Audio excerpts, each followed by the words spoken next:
If more women could afford the lifestyle that they have in their marriage, by their lonesome, they would divorce their husbands, or they would have never been in a marriage with their husband to begin with. This is basically saying that men are useless beyond money and being that tool for them.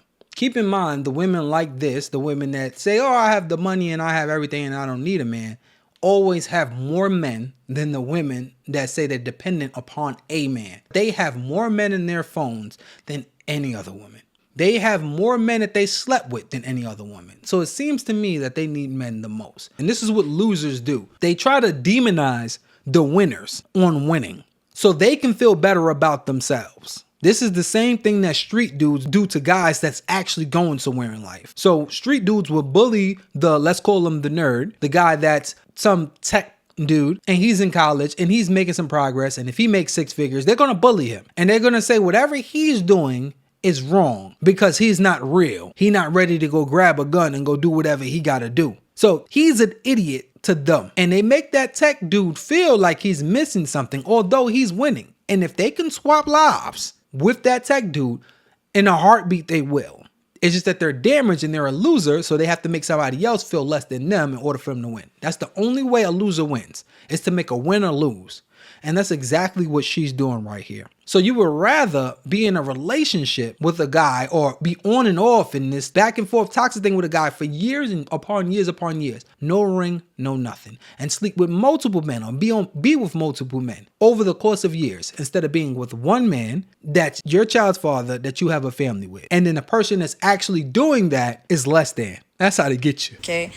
Like at the end of the day, most women don't have the opportunity to make the money that men make, which, does in some way make them a victim of the system, correct? But it changes the way that they approach their relationships, right? We have to make our mind up. Are women strong, independent, they're making a bunch of money and they don't need no men nowadays? Or are they just a victim of a system that they choose to do? Women by themselves choose the jobs that they want. Women overwhelmingly beat men in college as far as grades and graduation rates and even attending college. By far. It's not even close, right? And I think that's all throughout history. Women always did better than men in school. They have all the opportunity in the world, but they just don't do it. And then what they say is the same thing that black people do for some odd reason, feel like somebody else is holding you down and you can't go out there and make money. Which makes no sense because you can always find somebody from the hood that's black, that's successful in some type of way. Even if it's not a multi-millionaire, he can be a firefighter, he can be a cop, whatever it is. They make six figures, at least from where I'm from. They make six figures just to be those things. Think about that. You can do that. It's not that hard. You can throw garbage and make six figures. Think about that. So if you're saying you're a loser, you're just a loser. In fact, if you want to be a correctional officer in a lot of states, it's free to go take the test, especially if you down and out and you're from the hood. It's free. You can make six figures doing that. Just showing up to work and fighting some inmates. You can do that. So when somebody says that they're less than, and I have an aunt that's a CEO now. My aunt looks very similar to this woman right here. She's really short. She's extremely bougie my whole entire life. And she don't have a thug bone in her body. Nowhere close to it. However, she became a CEO. And, she gets in there and things with the inmates or whatever it is. And she'll make jokes like he would never know how scared I was because she's a punk. She's not really about that life, right? But she can yell a lot because that's what bougie people usually could do. They're good at that. And she makes over $200,000 a year now. She's been working there for maybe 9 years, maybe now.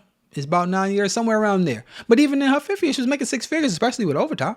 So you can do that. So when you say, oh, somebody don't have an opportunity because their woman is stupid, it doesn't even make sense. It's your choices that you make. You chose to do certain things in life, and then that's what it is. And what happens is when you have curly hair, you have clean skin, you look youthful, you have the room to be foolish. Like you can say silly things like this and guys will be like, oh yeah, word. And just listen to all your stupidity because they want to sleep with you. And before somebody checks you and say, well, that doesn't even make sense. And if that's the case, then you shouldn't find women in those fields, right? How did they slip through the crack? And then ask those women that. Do they think they was just a DEI hire or do they think they worked their asses off in order to get there? When you see black attorneys, what woman cannot be an attorney? How are the tests racist?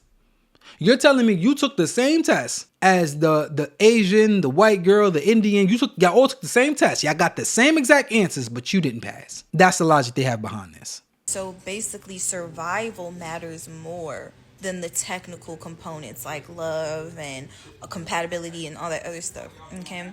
And so, depending on how large the bridge is between the lifestyle that the woman wants and her ability to actually get there on her own, is the degree that that woman will be willing to settle on this type of man that she ends up marrying. Once again, this is the loser trying to make the winner lose. Because the only way a loser can make a winner lose is for that winner to become a loser. That's it. That's the only way they can surpass them a little bit. The married person is going to win. If a married woman said, I want to be with a husband and I want to have a family, and she gets with a husband, she has a family, guaranteed they'll do better and their family do better than whatever she's going on being by herself and settling and doing whatever she thinks. You think you deserve better than what you are. You think that men all across the board should want you at the top echelon level because you think highly of yourself. And you think just because you think highly of yourself, you are in these men's caliber. Because you think highly of yourself. And you think somehow that if you get more money, you're more entitled to the men that makes a lot of money. Which makes no sense because men don't care about money. This is pure narcissism. When somebody can't think outside themselves, they look at it like, I can't do that. So therefore, you can't do that. This is why when a man sleeps with another woman, she looks at it like, you did it for this reason. Besides just liking her and just wanting to sleep with her. It's because I'm not doing enough. What am I doing wrong? That's because if she sleeps with another man, her excuse would be that the man is doing something wrong that made her feel that way. So if a man do the same exact thing, she's going to look at it like, he has to be like me because I cannot see past myself. So if he does X, Y, and Z, it's because if I would have did it, I would have did X, Y, and Z. That's the only reason that he could have did it. Okay, which means that in reality, while women will accuse men of being extremely conditional or not really loving them or anything like that, technically majority of quote unquote love that you would consider in a marriage is transactional for the woman, meaning she is there so that she can reap the benefits that she otherwise would not have from like a lifestyle and a survival standpoint with the husband. She thought she ate that, but that was like the most foolish thing that you can ever say. If that's the case, we're going to just take her logic. If she's there for solely just the money, that means you shouldn't care about the money that somebody else has, right? Because if her living is contingent upon whatever her husband makes as well, so they can come together so she can live a certain lifestyle, that means she wants a man with some form of money. If you make more money, let's just say if the woman made $100,000 and the man made $100,000 and together they can live a $200,000 lifestyle, then they'll be good and ride off to the sunset. Her logic is if she makes that $200,000 by herself, then she can live the same lifestyle as them and she would not need a man. Forgetting that when she does get a man, it's not like she's going to get a man that could just take care of himself and she still lives that lifestyle. No, she's going to want a man that makes even more money. So if she makes $200,000, she wants her man to make more than $200,000. But let's just say if she break even and say, you know what? I make 200, you can make 200. If he makes 200, them together would make a $400,000 lifestyle. So it's still going to be contingent upon a man, no matter what, because you're going to always want a man to have equal to you or more. And let's just say he can make $100,000. He can take care of himself. He can live by himself. He can have a car by himself. He don't need anything from you. That's it. You're still going to want things from the man. You're going to want a certain amount of gifts because you give yourself a certain amount of gifts. So everything is contingent upon tangible items. It's no longer about the love and whatever it is, period. So it really doesn't matter now, does it? But if you do it for love and you do it for a family and a unit and you can see past yourself and look at a man and pick men that can take care of kids and be a good father to your kids, then you wouldn't care about stuff like that because it's not about you. Only narcissists think like that. It's not about you. It's about the generation after you. So therefore, who can you have kids with that can help you raise good, healthy kids? That should be your main target.